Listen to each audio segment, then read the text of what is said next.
Sabi nila, wala daw akong alam.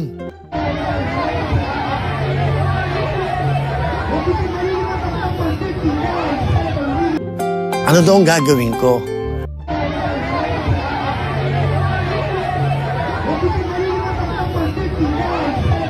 At hindi daw ako marunong. Tama naman sila eh.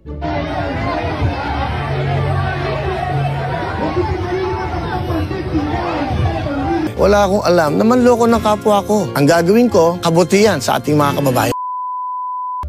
Nakakasakit po ng damdamin. Sinabi ko raw na mayabang siya, walang utang na loob. Anong dapat kong tanawing utang na loob sa'yo? Willie Revillame, magbilangan tayo. Magbilangan tayo ngayon. Anong dapat kong tanawin na utang na loob sa'yo? Masakit sabihin, masakit marinig, nagkatulungan tayong dalawa.